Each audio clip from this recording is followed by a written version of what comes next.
Olá, amigos e amigas do Agro. Eu sou Alisson Leitão, engenheiro agrônomo, e vamos começar mais um episódio do Agrocultura.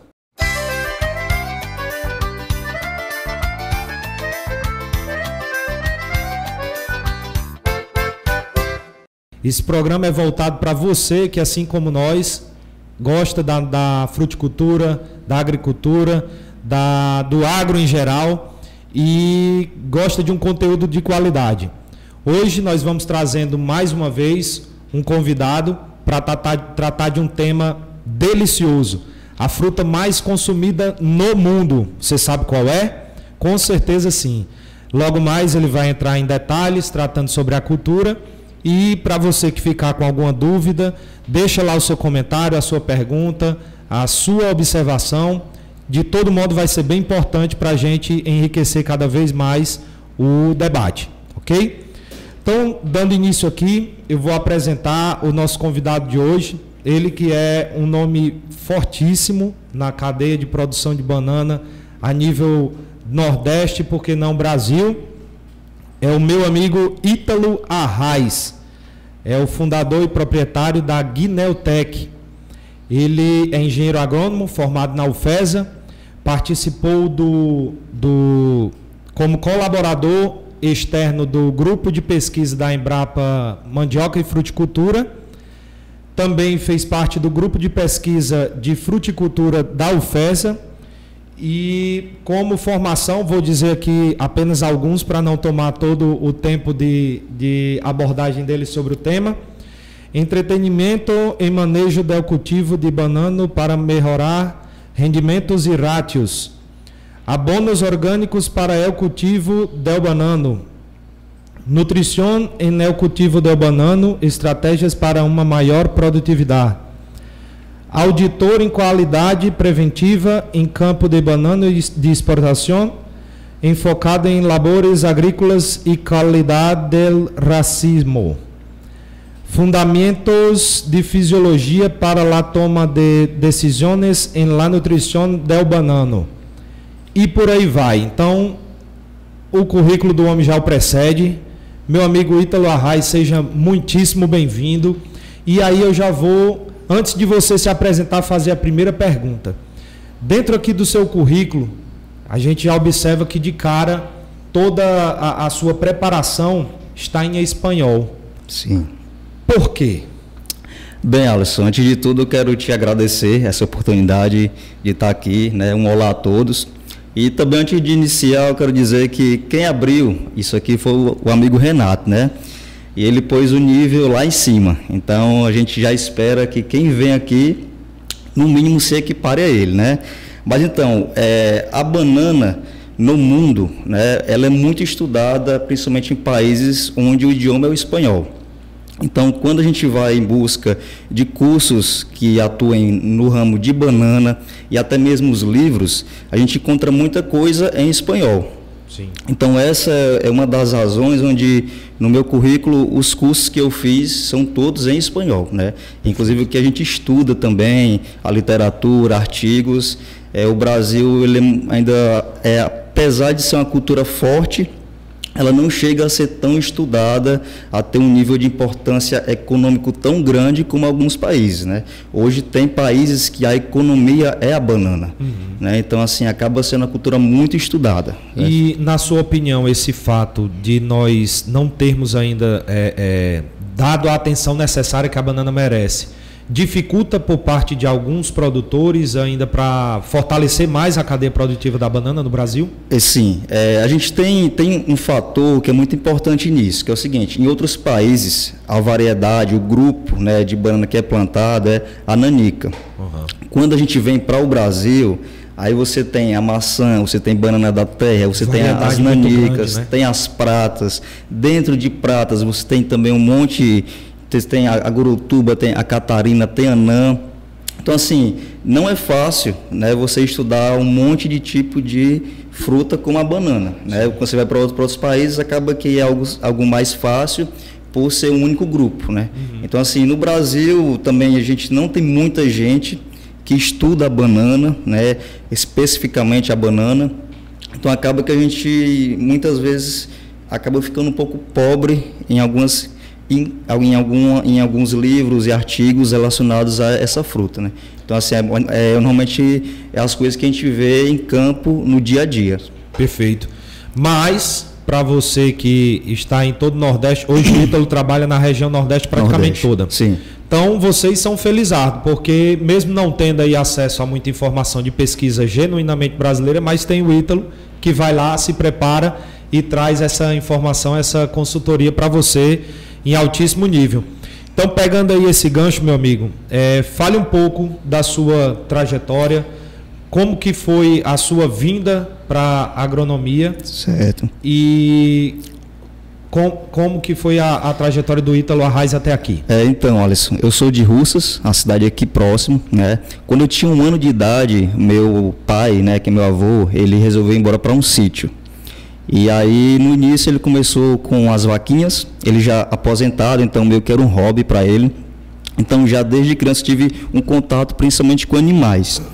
E aí começou, primeiro, animal é uma área que me anima muito, que eu gosto, vou para a veterinária. À medida que eu cresci, tudo que eu via relacionado à agricultura me encantava. As máquinas agrícolas, o Globo Rural, que eu via sempre. E aí eu via os agrônomos dando as entrevistas. E eu disse, rapaz, que coisa massa. É isso que eu quero atuar com planta. E aí desde criança eu já tinha um sonho de ser agrônomo. Quando eu estava no ensino médio para o vestibular, eu nunca fui um bom aluno na escola. Sempre reprovava, ia para a minha recuperação.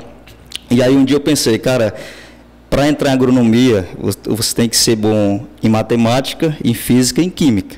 Coisas que eu sou péssimo. Então eu já imaginava que eu não ia entrar. Na nossa época, só fazendo aí um adendo, que tem gente que vai ver e não vai entender isso aí, né?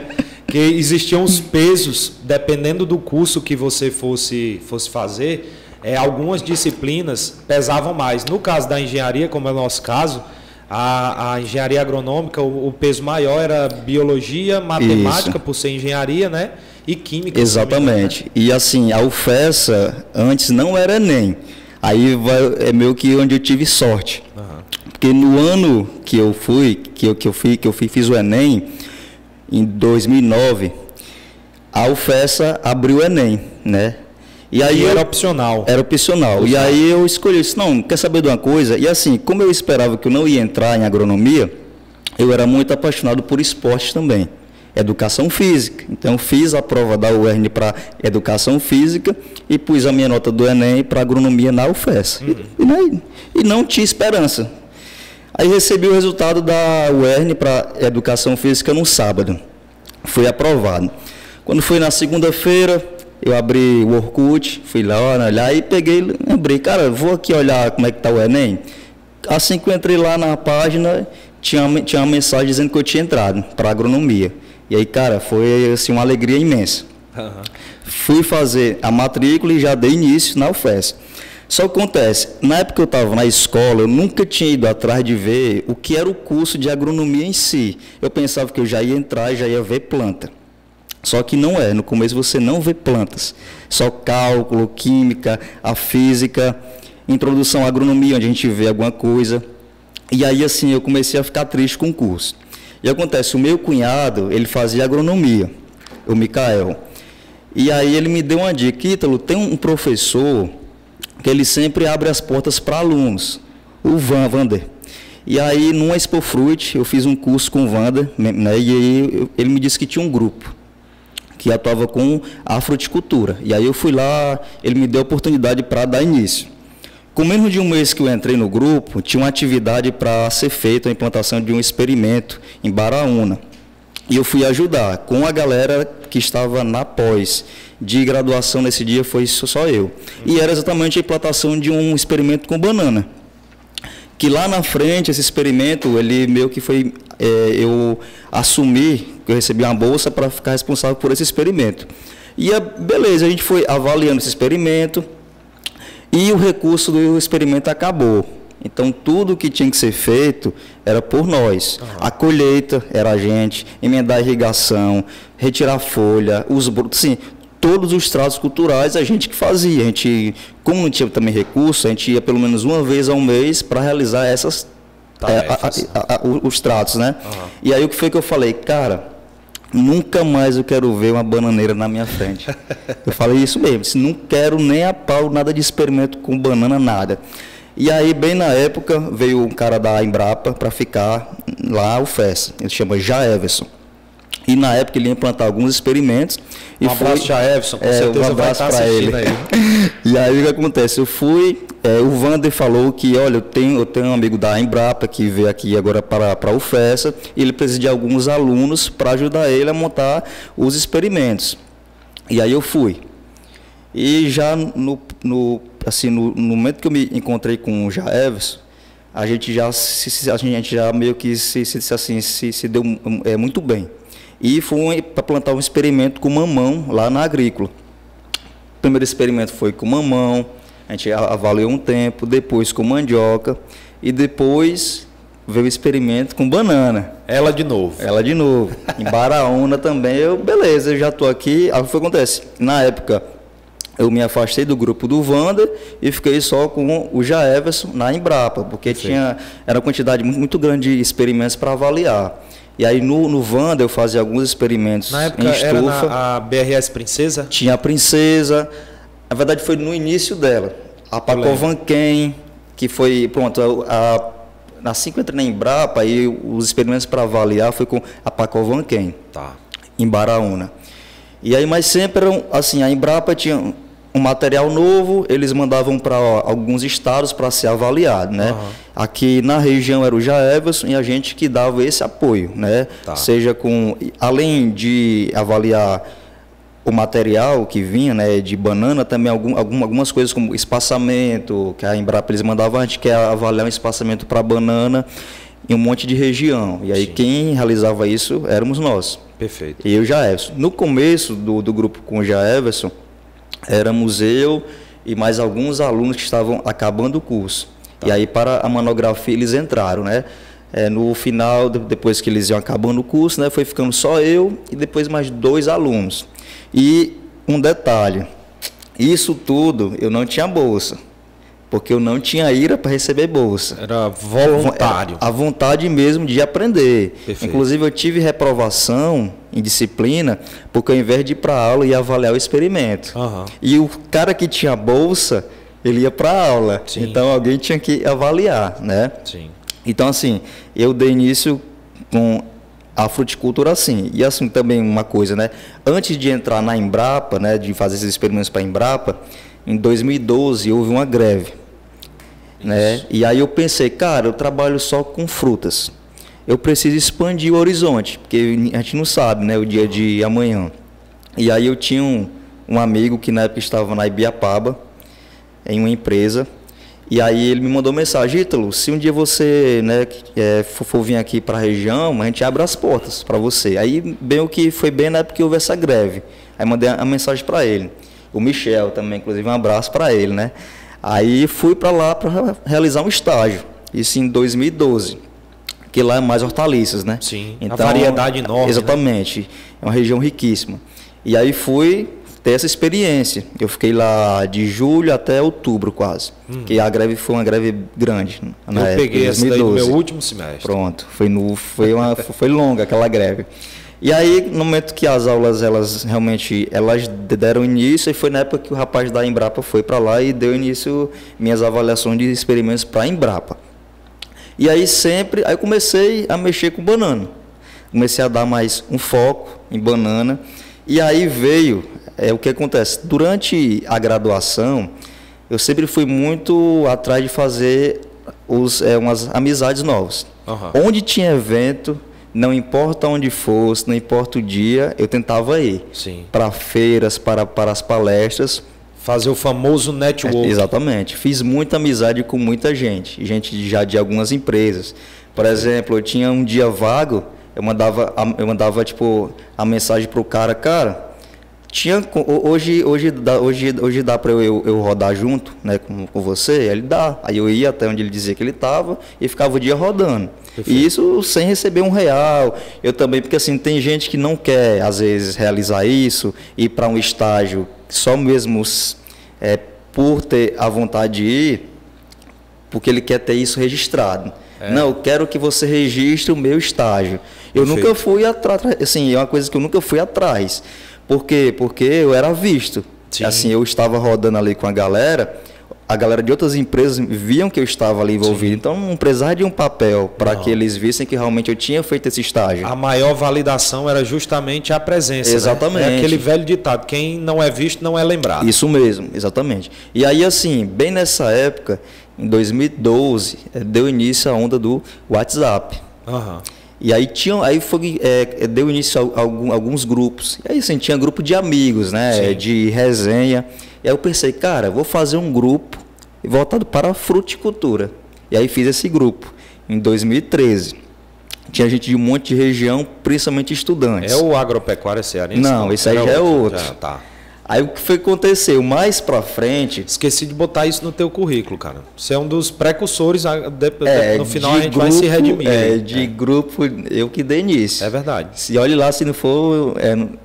acho que não só aqui, em todos os estados do Brasil. E é um grupo fortíssimo aqui, o Agropecuária Cearense. A gente não sei se vive lotado aqui.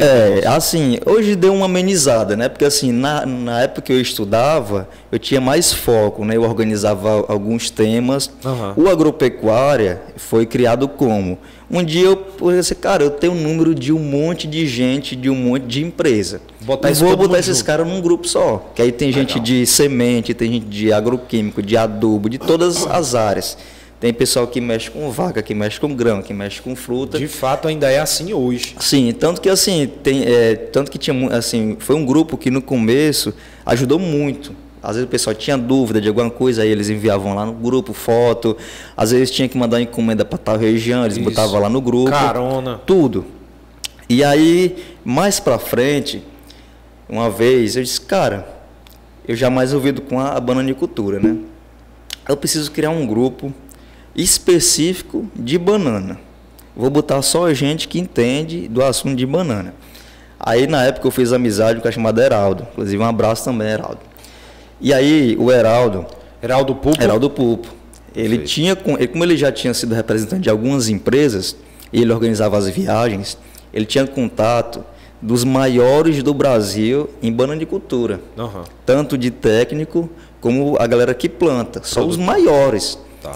E aí eu botei ele no grupo, e ele foi só me enviando os números e eu incluindo essa galera no grupo. Detalhe, na época era só um estudante. E era um estudantezinho lá e só os feras, né, da banana no Brasil. E aí foi onde eu criei o meu nome no Brasil.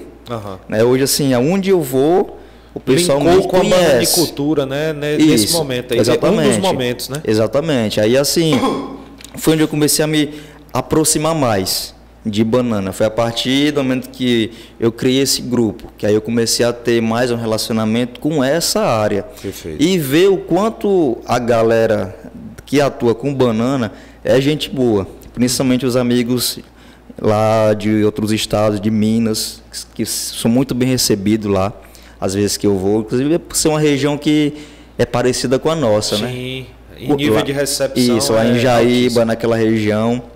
Então, assim, foi onde eu criei o meu nome, o Brasil todo. Tá. E assim, beleza, quando chegou em 2016, que eu acabei o meu curso, tinha uma grande expectativa em mim. O Ítalo vai ser o primeiro que vai arrumar emprego.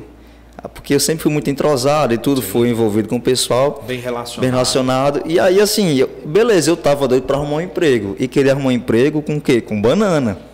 Claro. Só que na época não tinha. E aqui, na região, a gente estava praticamente bem naquela época seca. A nossa seca, o último ano bom de chuva foi do 2011. Isso. 2012 já foi seco.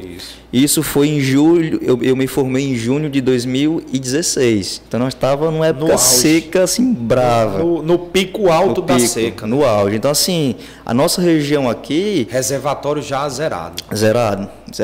O pessoal que... Até eu me lembro, assim, eu meio que... Na época que eu entrei em 2012 para fazer os experimentos da Embrapa, então a gente vinha sempre aqui para a Chapada do Apodi, uma vez um mês, para a Frutacor sempre. E aí eu vi todas assim, as áreas com banana e depois essas áreas se acabando, a um ponto assim que a gente andava e não via mais nem um pé em campo. Perfeito. Né? E aí acontece, comecei a ir atrás de emprego em Minas, né? E aí na época tive uma oportunidade, que era um cara que tinha uma fazenda em Ipatinga, só que essa fazenda ele tinha banana, mas os planos era pôr a fazenda à venda. E aí assim, se ocorresse a venda, eu não sabia que se eu estivesse na fazenda iam me tipo, mandar embora ou não. Aí eu fiquei com essa dúvida. Nesse tempo, houve uma seleção para uma empresa de adubos, e era uma vaga para a nossa região aqui, para o Vale. E eu disse, cara, eu vou tentar. Na época tinha uma vaga para ficar aqui em Russas, em Limoeiro, onde a gente escolhia, que era para fazer do Vale até Iguatu, e tinham 2 vagas para Ibiapaba.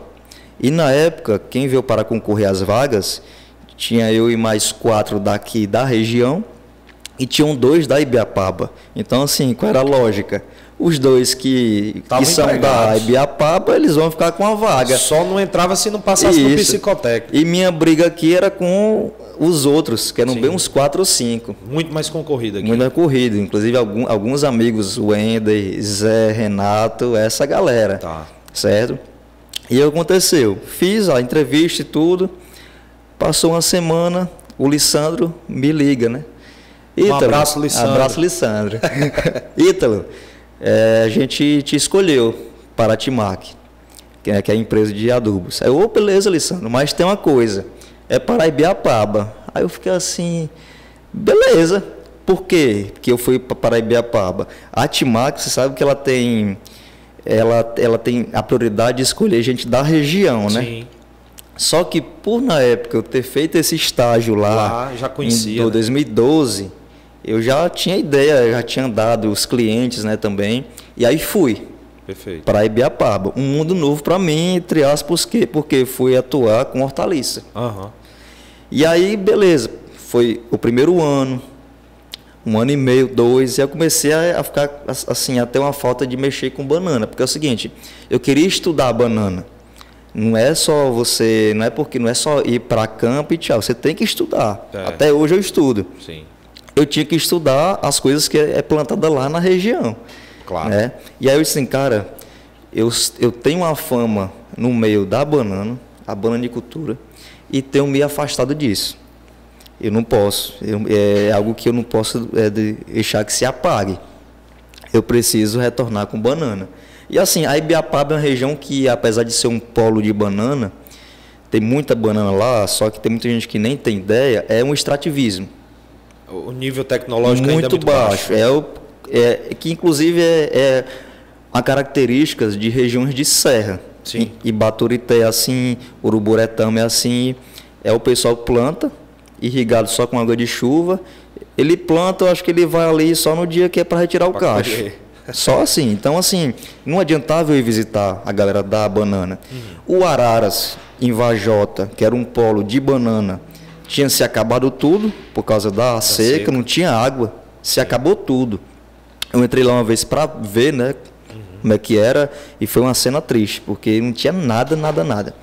E o Baixo Acaraú, estava retomando, né, eles meio que começaram a dar início em 2016, em 2017, só que mal tinha banana.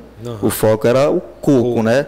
Por quê? Porque coco ele aguenta uma seca, né? Então, assim, o pessoal, a gente tem que retomar com o coco. Aí começou, e o coco também começou a ser um ótimo, né, negócio por causa de indústrias. Sim. Jamison, um abraço também. Vai vir aqui o Jamison, muito em breve. E aí, sim, acontece, cara, eu tenho que retornar para a banana. E aí, na época, estava abrindo uma empresa aqui na região, Icapuí, na verdade, do grupo da Agrícola, famosa, para trabalhar com muda, né, da banana. E como eu tinha muita amizade no meio, o dono entrou em contato comigo para eu indicar uma pessoa. Sim. Eu indiquei uma pessoa que estava fora, só que não deu certo ela vir. Indiquei outra. Só que o cara ele não quis porque tinha que vir embora para a região. Sim. E aí um dia ele falou, Ítalo, e você? Você tem a vontade não de vir? Aí o cara, tenho. Me faça uma proposta. E aí ele fez uma proposta, a gente entrou em acordo E aí, em janeiro de 2019, eu retornei para atuar com essa empresa de muda de banana, que para mim ia ser algo muito fácil de vender, porque assim, até abrir aqui um espaço, a minha experiência com vendas, né, atuando com insumos, não foi muito boa. Eu não gostei, porque se você for muito técnico em vendas, você não vende. Você teve essa impressão lá na Serra? Tive. E eu era muito técnico. E o produtor, a gente sabe que hoje evoluiu muito, mas na época o nível não era muito alto. Ele não queria escutar assim, algo técnico. Normalmente ele queria ouvir que vem um vendedor e falar, você tem que usar isso aqui e pronto. Entendi. Isso é interessante porque muda muito de região para região. Aqui eu já tenho, aqui no Vale do Jaguaribe, região de Mossoró, Baraúna e tal, já tenho completamente o oposto dessa. Mas de fato, pelo que eu conheço da Serra, tanto que assim, eu tinha cliente que eu escrevi um relatório com fotos, explicando. O cara nem olhava. Imprimia, ia lá, ele nem olhava. Eu nunca esqueci que eu fui no produtor que eu fiz esse relatório. Aí ele tinha uma área lá, numa estufazinha, e na entrada da estufa tinha uma mesa lá. Ele botou lá em cima, lá, essa mesa. Todas as vezes que eu fui lá, estava em cima da mesa, já cheio de terra, de água, de tudo. Ele nunca nem olhou. Caramba. Então, assim, eu sempre fui bem técnico, né? Sim. Então, assim, foi uma experiência que assim, não foi muito tão agradável para mim. Tanto que eu já disse Talvez muito pela região. Pela região. Tanto que, assim, hoje, se eu fosse, minha abordagem ia ser outra, entendeu? Se eu fosse atuar com vendas lá. E até, assim, realmente eu falo que se eu for um dia atuar de novo em alguma empresa dessas, eu não quero atuar com a venda em si. Entendi. Eu quero fazer a parte de experimento, a parte de marketing, mas a venda em si não. Entendi. Né? Mas tem gente que é excelente nisso, isso aí é fato. E aí o que acontece? Vim para atuar com muda de banana, uma empresa nova. Até então eles não tinham feito nenhuma venda. Na época que eu entrei, as primeiras mudas estavam em viveiro. E aí fui atrás de venda. E aí assim, para mim foi fácil porque... Eram mudas de banana clonada. Tá. Um laboratório, né? E aí o que acontece? Para mim ia ser fácil porque eu tinha contato de todo mundo de banana. Aquele grupo do Brasil já existia. Todo. Já existia e antes. Ainda estava na ativa. Ativa. Ainda está na ativa até hoje. Me corrija se eu estiver errado, mas eu acho que era um negócio novo ainda, a clonagem de mudas de banana, né? No caso, não. No caso de clone, não. Clone aqui, já pelo antigo. menos para nossa região. Não, para nossa região, né? sim. Mas região, já era uma coisa que acontecia em outras regiões. Né? A gente já no Brasil já tiveram empresas em 97, 98, no Rio de Janeiro e tudo. Mas assim, eu não sei se tem uma maldição, alguma coisa, mas as empresas de clone no Brasil sempre tem um problema aí que faz com que o produtor ele meio que não quer mais usar clone. Por causa de alguns pepinos que se tem com produção, com a mistura. Você é um produtor que me encomendou a muda. Mistura que você fala contaminação? Exato. Às vezes acontece, você me pede banana prata, eu te mando a nanica. E se o produtor ele não for técnico, se ele não entender de banana, ele só vai ver que é a nanica quando emitir o cacho. Caramba. Ou então até mesmo entre pratas, por exemplo. E assim, por mais que você não misture tudo, às vezes tem a mistura no meio ali. Eu te mando um lote de prata e no meio vai a maçã, a nanica. Entendi. Entendeu? E muitas vezes assim, pode até, eu acredito na boa vontade de todo mundo, eu acho que não é nem por má vontade, mas um descuido mesmo. É descuido. Né? A pessoa acaba relaxando, né? Aí deixa eu fazer um parêntese aqui. Falando-se das pratas que você citou, que existem muitas, eu acho que é um bom número de variedades. Tem como saber, antes da emissão do cacho, quem é quem? Existe alguma característica bem definida? É difícil de ver, muito difícil. A gente só consegue ver mesmo na emissão do cacho, né? Tem algumas coisas relacionadas com o vigor que você consegue ver. Mas, por exemplo, você pegar uma prata... Assim, as pratas todas vêm da Anã, certo? Sim. A mutação que ocorre em campo e o cara vai lá e escolhe essa planta. Mas você vem para a nossa região. Aqui hoje, que é a que é mais plantada... Prata Catarina. A Catarina. Se for para o Vale do São Francisco, a Prata Rio. Certo. O vigor da planta é outro. Por mais que você plante a Catarina aqui e a Rio ao lado dela, o vigor é outro. Então você às vezes vê no vigor que é uma outra planta. Comportamento diferente. A cor que tem a Mas planta. Dizer quem é difícil demais. É difícil, né? Muito difícil. Até, por exemplo, a nanica e prata, quando é uma muda, você vê. Tá. A característica ela é nítida. A maçã também. Também, mas entre pratas e entre as nanicas, você não vê. Complicado. Não consegue ver. Aí deixa eu lhe fazer outra pergunta para depois você dar continuidade. Mas só aproveitando esse gancho. Na opinião do consultor da Agneltec, certo. Muda é melhor clonada ou rizoma? Clonada. Isso... E aí, para quem está vendo, o cara que está lá assistindo agora, exatamente para tomar a decisão, por que a clonada, Ítalo? Vamos lá. A clonada, você, antes de tudo, uniformidade. Quando você planta uma área com clone, ela cresce toda por igual. Perfeito. Certo? Essa é uma das coisas que ajuda muito. E outra, o principal de tudo, é livre de pragas e de doenças. Com certeza. Hoje, se você pegar a região aqui da gente, a Chapada do Apodi, né, como um todo, tanto o Rio Grande do Norte como o Ceará, eu acho que tudo é rizoma. Se planta rizoma. Rapaz, e o pior de tudo é porque eles arrancam o rizoma, não dão nenhum tipo de trato. Sim. E plantam, sai espalhando. E aí o que acontece? Você acaba espalhando pragas. O moleque, a principal praga espalhada, né, por rizomas, hoje se você for ver os bananais da região, 2 anos, 3 já estão acabados. E aí entra um problema, o quê? A nossa região, o Ceará, principalmente a região aqui do Vale, era Pacovan.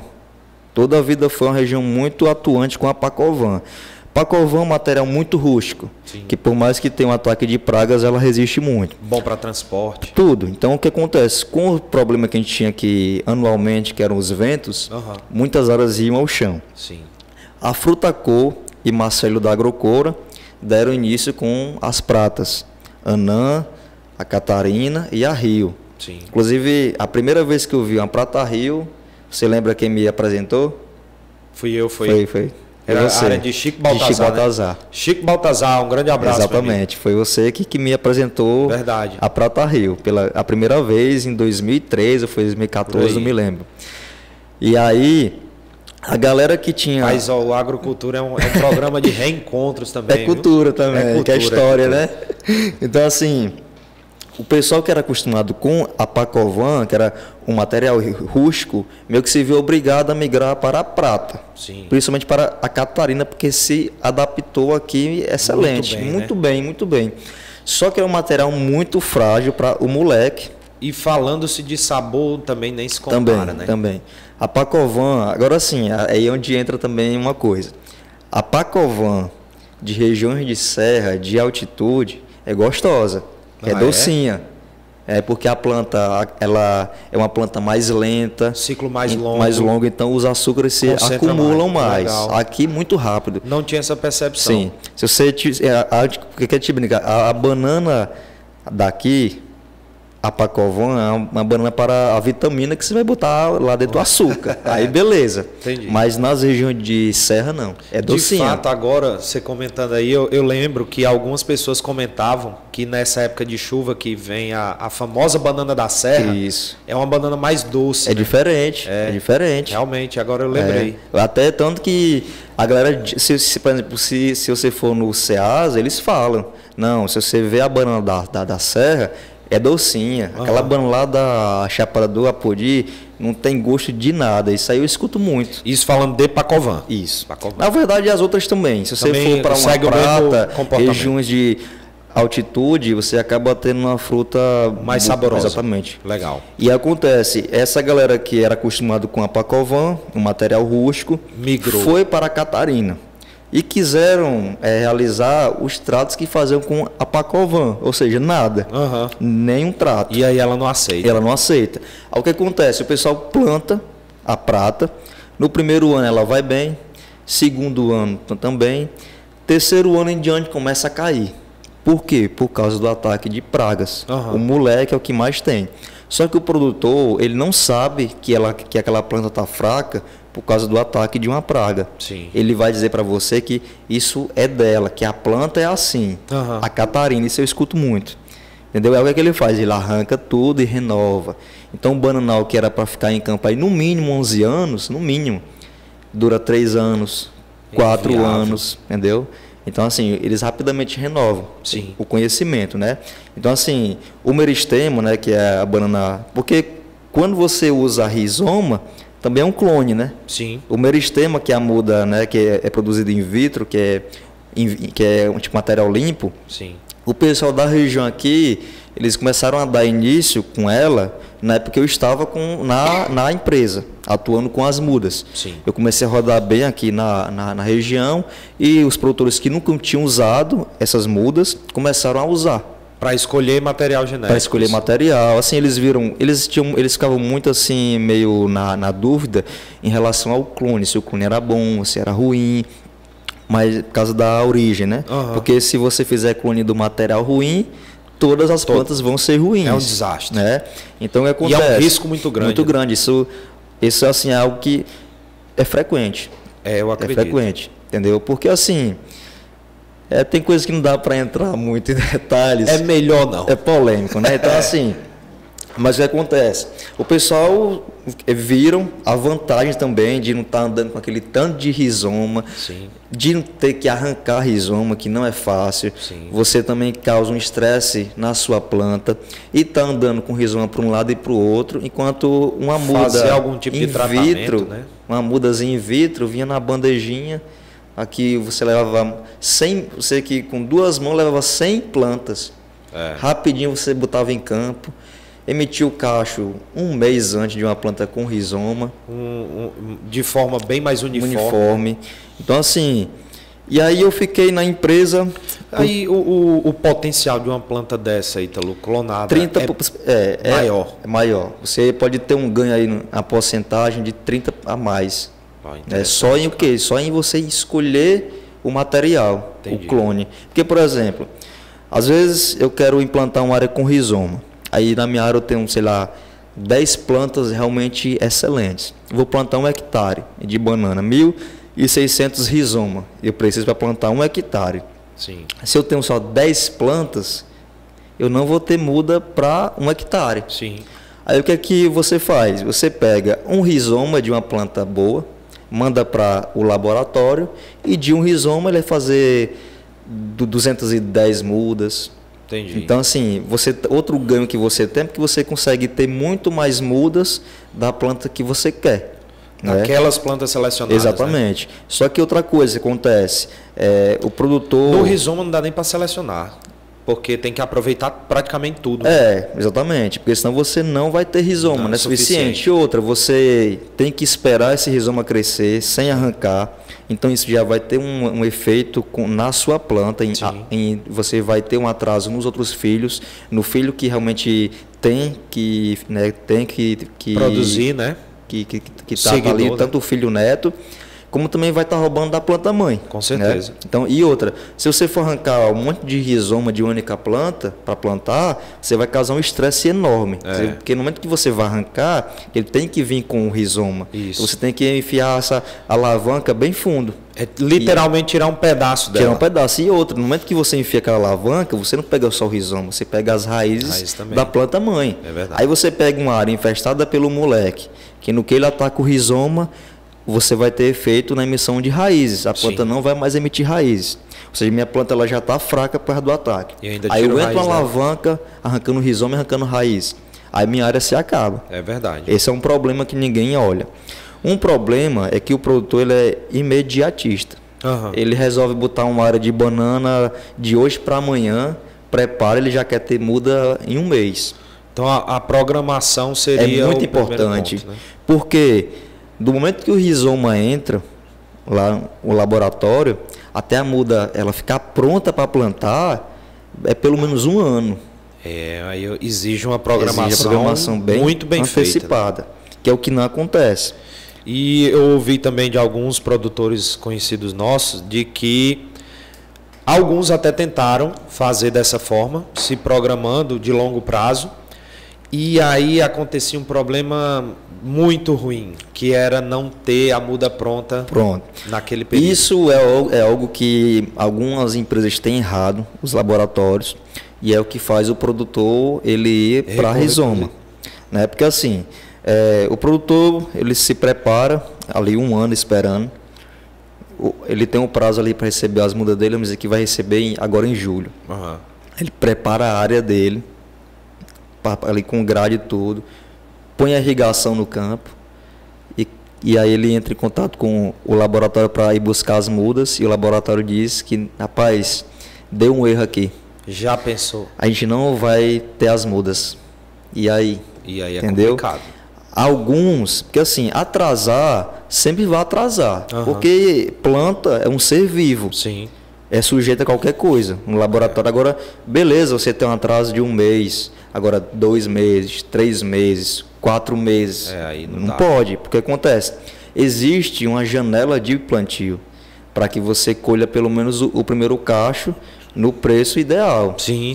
Porque assim, teoricamente... É mais um dos motivos que eu acredito que leva a pessoa a querer investir no também, rizoma. exatamente. A certeza... E né? do primeiro cacho também naquele ser período. bem e bom, melhor, né? Ser né? um cacho muito melhor. Porque acontece, vamos para a realidade, na verdade, essa janela é no o Brasil todo. Uhum. Começa do mês de agosto até na metade de dezembro, o preço ele tende a ser muito baixo. Sim. Por quê? Porque entram as bananas das regiões de serra. Entram as bananas não só de região de serra, mas bananas das chuvas. Sim. Então, assim, por mais que seja irrigado... Das chuvas de verão. Das chuvas de verão. Porque as chuvas de verão, elas acontecem tanto no Ceará, no Rio Grande do Norte, no Piauí, nessa região toda. E isso induz com que você tenha mais emissões de cachos. Sim.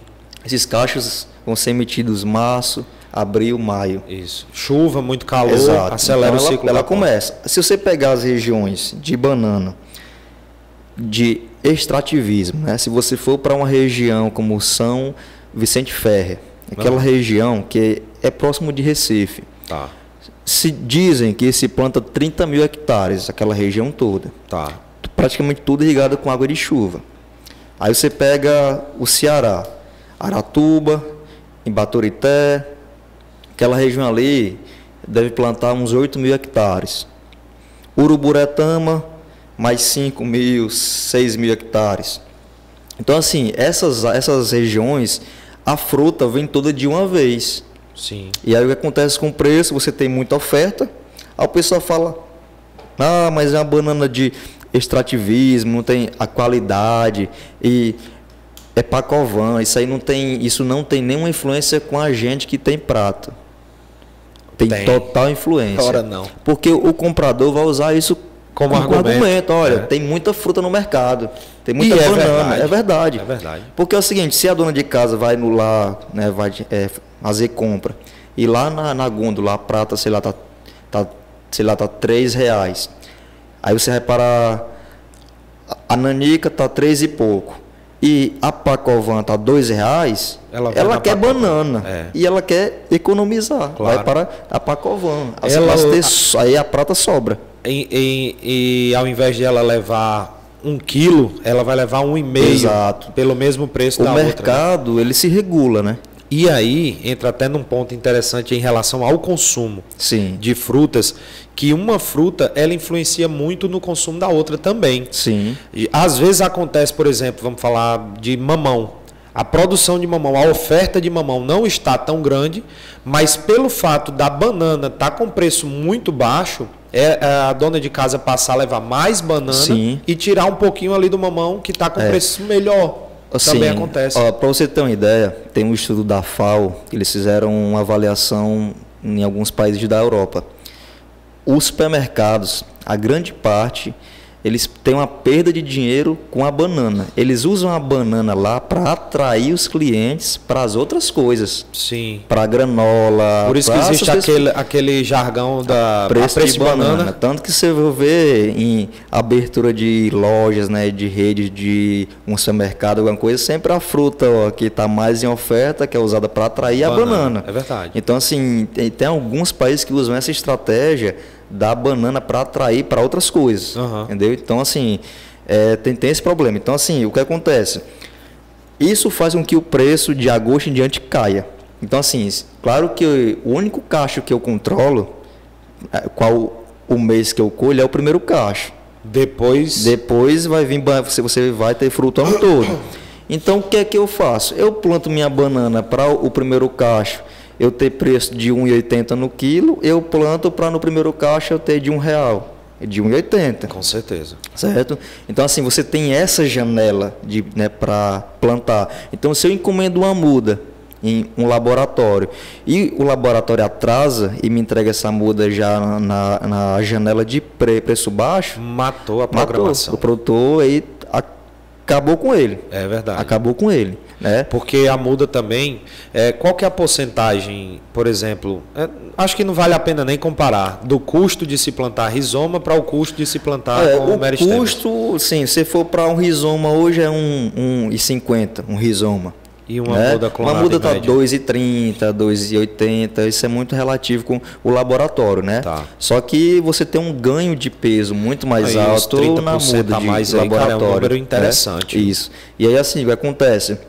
Outra coisa também é que o cara está com a área dele pronta e aí não vem a muda. Acontece, o mato vem todo na área, ele entra de novo com a grade, ou seja, é um custo de diesel e de mão de obra. Sim. Aí não recebeu ainda, vem um mato. Então, assim, ele vai ali começar a usar a grade, também vai ser ruim para o solo dele.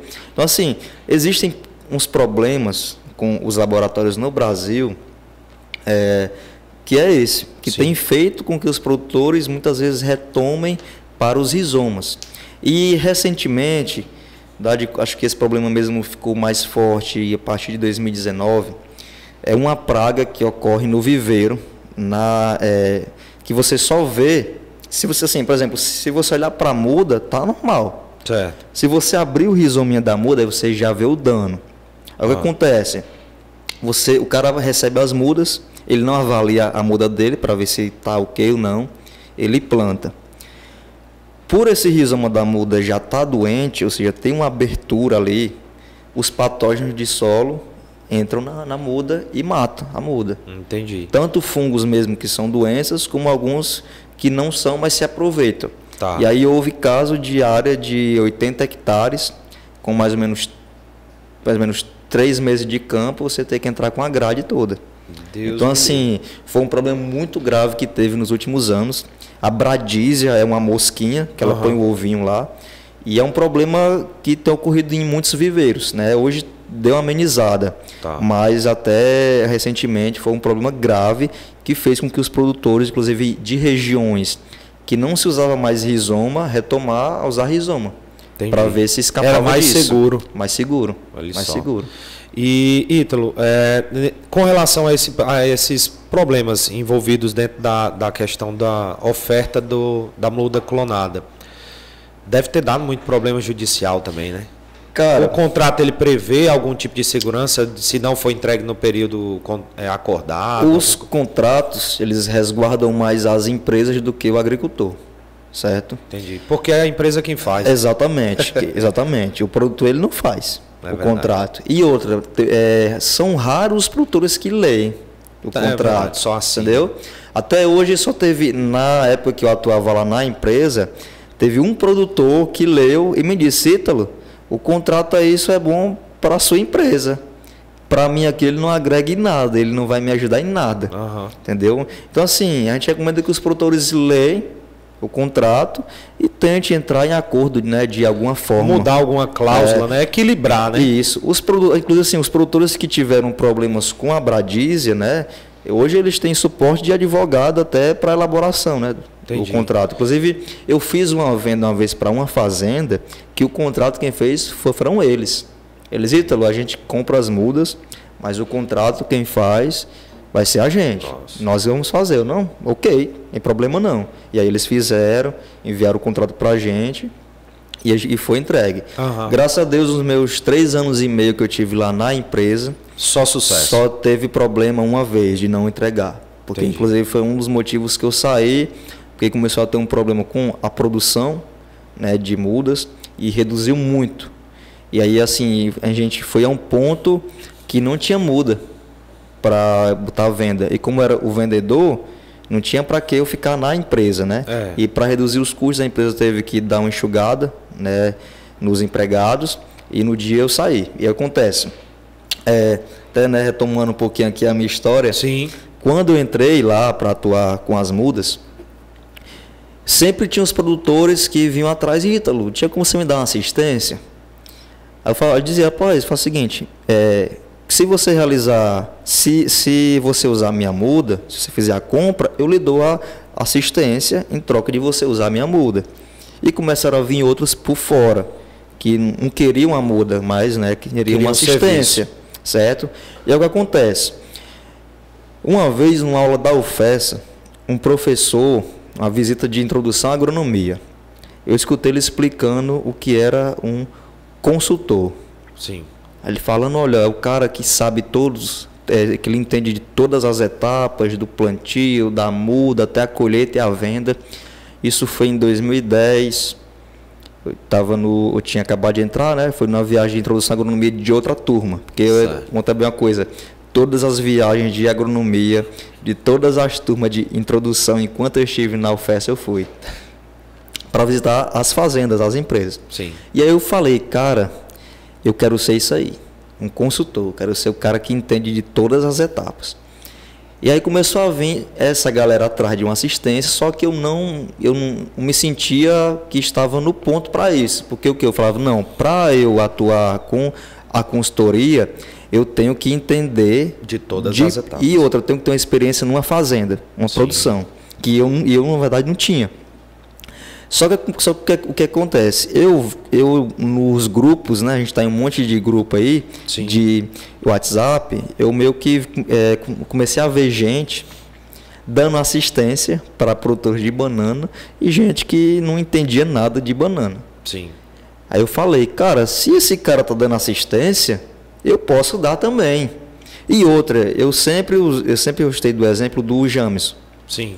Jamison nunca foi de nenhuma empresa. E ele já entrou direto na consultoria. Da consultoria. E hoje ele é uma referência no mundo. Não é só no Brasil.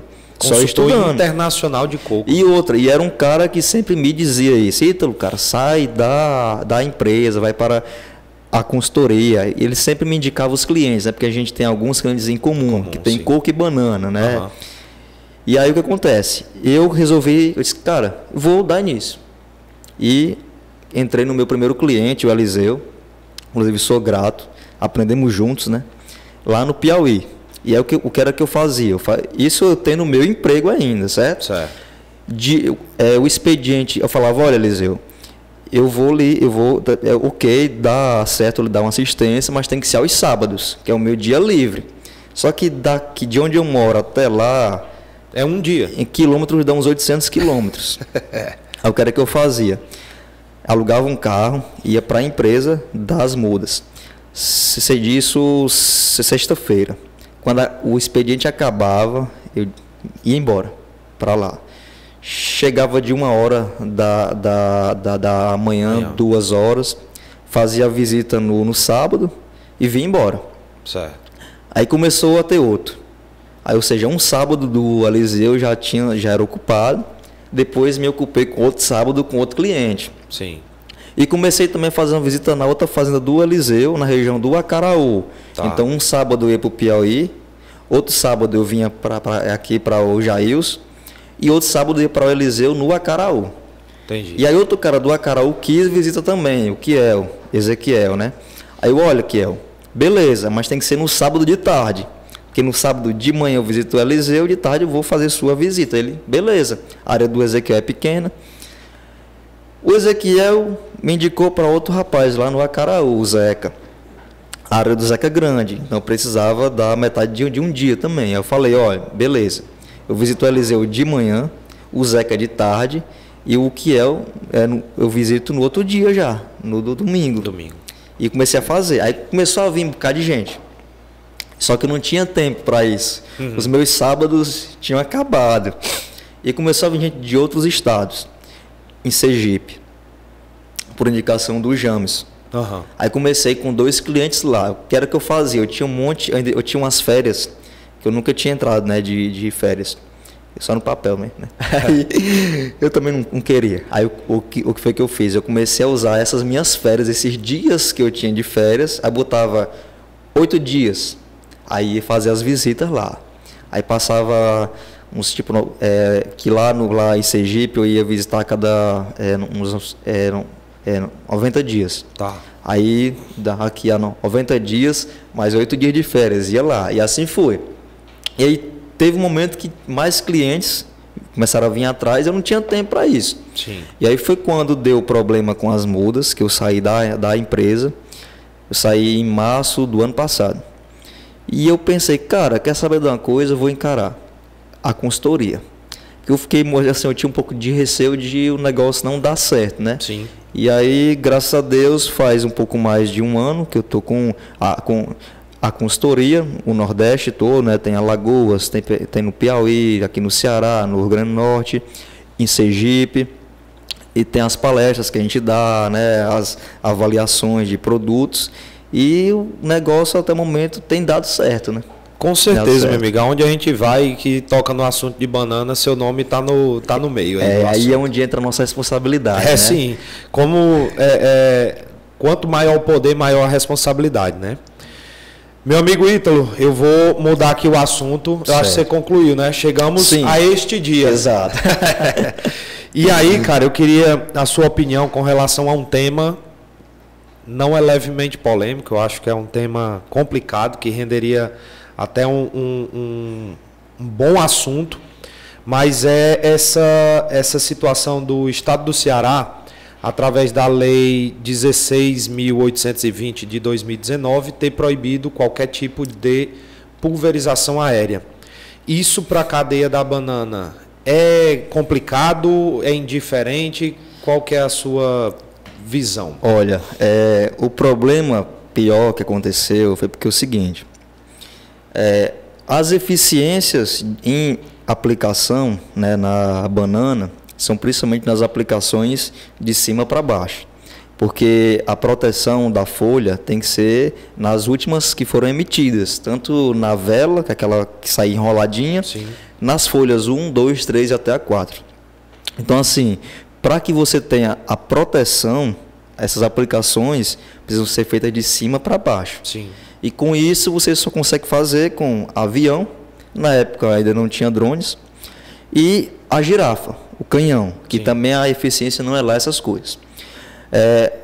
Na Chapada do Apodi, era a região onde eram realizadas as aplicações com avião, em banana, e no Cariri. Claro que existiam os erros, né, de você fazer as aplicações ao lado de residências, é um erro. Sim. Mas a lei ela não podia ter só proibido, tinha que ter feito algumas restrições. Aí beleza. O agravante foi qual? Nós vimos de um período de seca, de 2012 até 2017. Começou a ter chuva, mas ainda não foi lá essas coisas. Sim. 2018 também foi um ano bom, mas não foi lá essas coisas. Mas a gente vinha de anos que quase que não se aplicou nada. Isso. Porque a gente não tinha clima para a doença. Porque para diminui muitas áreas também, né? Exatamente. E aí o que acontece? A lei foi aprovada em dezembro de 2019. A lei é 18, 2019. Então, em janeiro, eu acho, de 2019. Que eu me lembro que foi assim que eu entrei na empresa. E foi aprovada num mês onde retomaram-se as nossas chuvas. Sim. E aí o que acontece? Existiam fazendas que não estavam prontas para entrar com máquinas, elas não tinham um arranjo espacial, as plantas elas na época foram implantadas para não entrar dentro delas com nenhuma máquina, certo? Só com avião. Então essas empresas se viram impedidas de fazer suas aplicações. né? Aí vamos lá. Não houve um período para adaptação? Não houve. A lei entrou em vigor e pronto, tchau. Eles não deram nenhum tempo. Entendi. Né? A mobilização também foi muito fraca, né, entre o setor. Por quê? Porque a gente estava num ano de muita seca, o pessoal de banana não estava tão animado. Sim. E como só se aplicava em banana, não se aplicava em outras espécies de plantas aí, o pessoal não se envolveu, né? Uhum. Tanto que a gente sabe que essa lei não tem nem muito a ver com os agrotóxicos, né? São outras coisas aí que não adianta entrar em assunto aqui. Sim. Mas beleza, aí você vai, avião, 30 litros de calda por hectare que é aplicado. Disso, de produto mesmo químico, meio litro. De óleo, 3 litros, né? Isso é muito relativo com a fazenda. Sim. Ou seja, a quantidade ínfima de produto, sim, certo? Que passa por cima de um bananal, cai ali nas folhas, ou seja, grande parte do produto ele está ali nas folhas. Tem deriva? Tem. Qualquer coisa vai ter a deriva. Se impedir o avião, mas o produtor se vê obrigado a aplicar com canhão em cima do bananal. De 30 litros por hectare de calda, ele foi 1.000, tem produtor que aplica 1.000 litros. O mínimo que se aplica com canhão é 200 litros. E olhe lá, é raro você achar o cara que aplica os 200 litros. E é um canhão muito forte que joga em cima de um bananal. Onde tem mais chance de ter a deriva? Com 30 litros de calda ou com 1.000 litros de calda? Ou seja, a lei foi aplicada, não foi olhando para o aspecto técnico, para a saúde do produtor, para o meio ambiente. Pelo contrário, foi agravar a situação. Porque o volume depositado hoje é muito maior. Né? Muito maior. E a eficiência é muito menor. Então vai ter que aplicar mais vezes. E outra, quem não tem canhão, aplica com um atomizador por baixo do bananal. Houve caso de ser aplicado com a costal. Então antes, onde uma fazenda era um cara que ia organizar a calda e o piloto, ou seja, 2, passou para 10 homens. E ainda não chega nem perto. Não chega nem perto. Aí você tem o tempo de que é muito, por exemplo, você pega uma fazenda de uns 280 hectares. Eles faziam a aplicação no domingo, que não tinha ninguém na fazenda. Numa manhã ele aplicava. Quando foi para o atomizador, seja num trator ou com a costal, ele não tinha esse tempo, ou seja, era aplicado todo dia, direto, com pessoas na fazenda. Por ano, chegava-se a se fazer aqui na nossa região, no Nordeste? Pronto. Não, o Nordeste não, porque a gente tem alguns lugares específicos que tem muito mais chuva, mas aqui se fazia 3 num ano. Aplicação, 3. Só para título de comparação, me corrija se eu estiver errado, mas países como o Equador, por exemplo, fazem 52 por ano. Né? Tem casos que em países, por exemplo, como a Costa Rica, se aplica, às vezes, faz uma aplicação a cada mais ou menos 3 dias. Isso dá mais de 80 por ano. E toda a fruta dos caras tem selo ambiental, tem selo de saúde e exporta tudo para a União Europeia. Mais uma prova de que aqui não foi muito aspecto não técnico. Não teve nada. Né? Não foi a tecnologia. A situação foi deixar pior. Com agravou. Aumentou o uso e aumentou a exposição. O risco, diminuiu a qualidade do produto, vai onerar muito em todos os aspectos, tanto da cadeia produtiva quanto da cadeia de consumo. Enfim. Exato. Então, e aí, assim, o pior, a situação, é porque lá na lei se fala aplicação aérea. E aí não fala, aí entrou o drone junto, certo? E aí, por exemplo, avião a gente aplicava a quantidade de calda, 30 litros até 20 litros. Com drone, hoje a gente aplica de 5 litros por hectare até 10. O máximo que a gente aplica é 10, ou seja, a quantidade de calda muito baixa. E uma eficiência altíssima. E o drone voa, ele voa numa altura que ela não é tão alta igual um avião. Sim. Ou seja, a eficiência lá em cima. Sim. O cara está operando longe, no controle remoto. Isso. Você consegue fazer a aplicação ali nos pontos mesmo, onde você não entra com a máquina, com o trator. E é proibido fazer a aplicação com drone no estado, né, do Ceará. É o impedimento da tecnologia. Isso. Por exemplo, quem mexe com essa parte, quer dizer, quem elaborou essa lei, com certeza nunca teve a vivência do campo, ele nunca foi. No trabalho, que se usou, né, como base, lá listam alguns ativos de agroquímicos que foram encontrados na água, certo? Desses, a maioria eram herbicidas. Sim. Não se aplicava herbicida com avião. Nunca.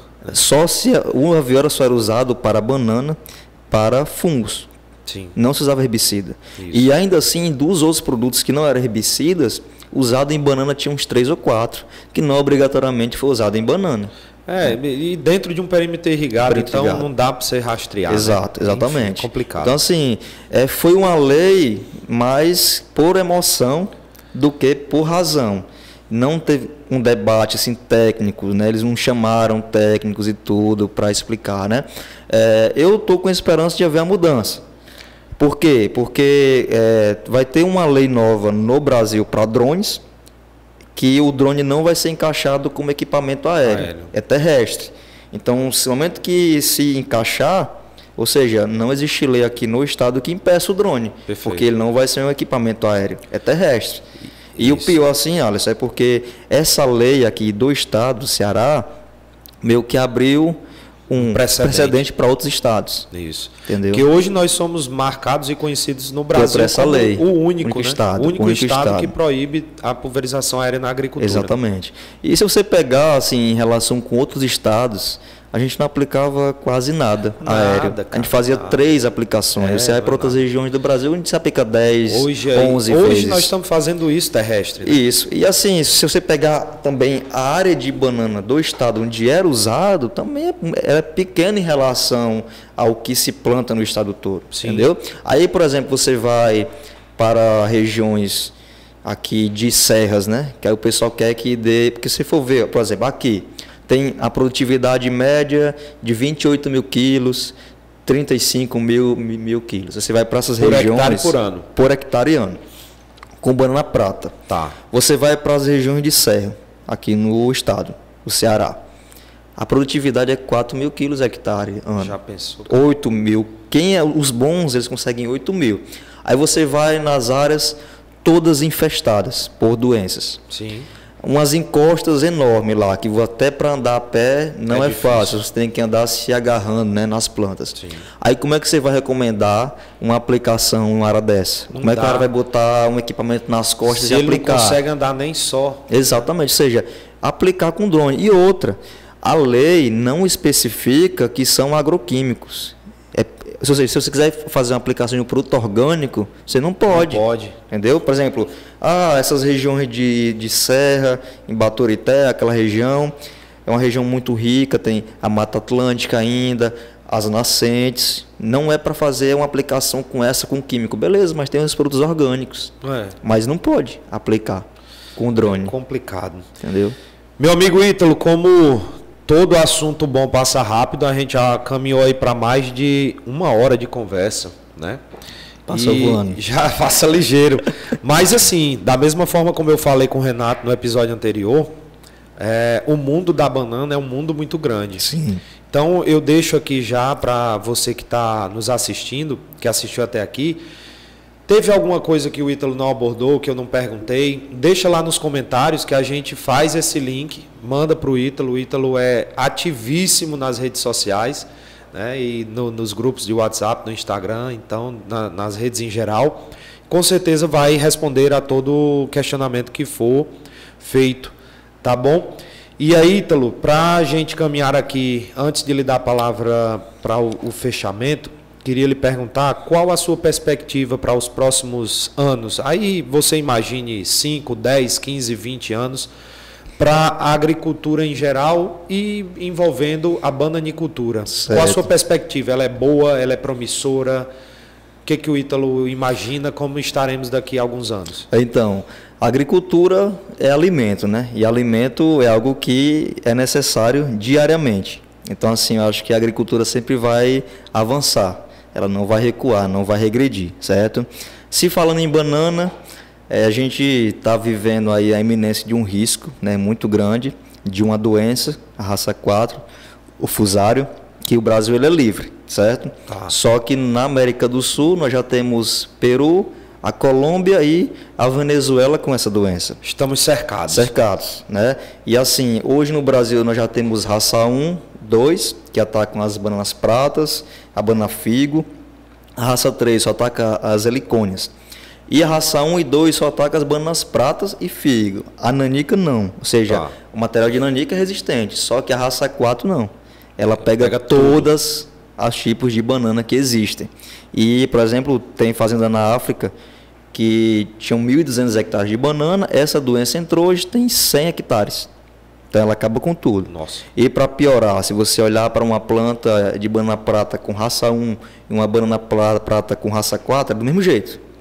Você só sabe, do mesmo jeito, você só sabe o que é se mandar para análise. Entendi. E aí, por exemplo, quando entrou na Colômbia, se viu que era raça 4, muito facilmente, porque a Colômbia só planta a nanica e um pouco de banana da terra. Quando apareceu uma planta doente, opa, tem grande chance de ser raça 4. Sim. Porque a nanica é resistente à raça 1, Isso. então manda para análise e eles viram o que é. Qual o problema do Brasil? O Brasil, o nosso forte é banana prata. Tem muita areia de banana prata. Sim. Se a raça 4 entrar no bananal de prata, o produtor vai pensar que é a raça 1. Que já está acostumado. E aí, quando for no momento que verem que na verdade é raça 4, já vai ser tarde, já vai ter se espalhado tudo, né? Então, assim, é um risco hoje que a bananicultura está vivendo. O pessoal hoje já tem uns materiais mais resistentes, mas não existe nada de prata resistente, só as nanicas. Entendi. Ou seja, tem um risco de a gente ter que alterar o hábito da gente para a banana. Tipo de a gente banana. sabe que aqui no Nordeste a gente gosta de banana prata. Sim. E a pacovan. O Sudeste, a nanica, a caturra lá que eles chamam. Então tem grande chance de mais para frente, talvez, a gente ter que se obrigar a mudar tudo para a nanica. Tá. Que é o que já vem ocorrendo hoje por causa da raça 1. Regiões que eram banana prata, que se acabaram com raça 1, têm migrado para a nanica por ser resistente. Então, assim, a bananicultura tem existido a iminência do risco dessa praga, né? De ela entrar no Brasil. Perfeito. Perfeito, meu amigo. Realmente um aspecto muito preocupante, porque impactaria muito uma cadeia toda, né? Sim. Não só no Brasil, mas em outros países também. E ainda mais que a bananicultura no Brasil não é de grandes.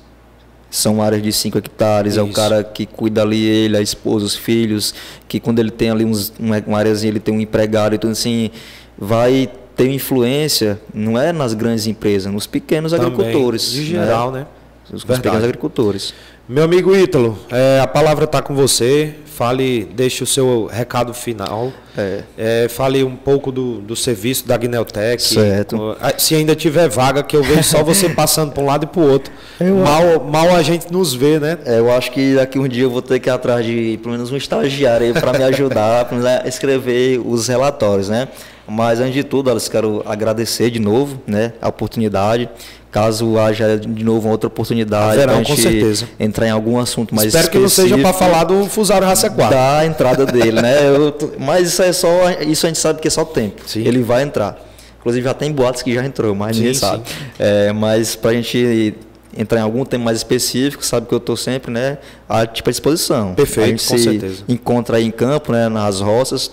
Mas se eu tiver tempo, eu venho aqui, certo? Tranquilo. Mas quero só dizer que a Guineutec, né, que é minha empresa, o guinéu, por sinal, né? O guinéu, né, cara? Vamos dizer o que quer dizer guinéu. Sim. É um dos nomes usados para a banana, usado em alguns países. Em Guiné, na África, foi um dos países onde a banana foi vista a primeira vez, os navegadores, né?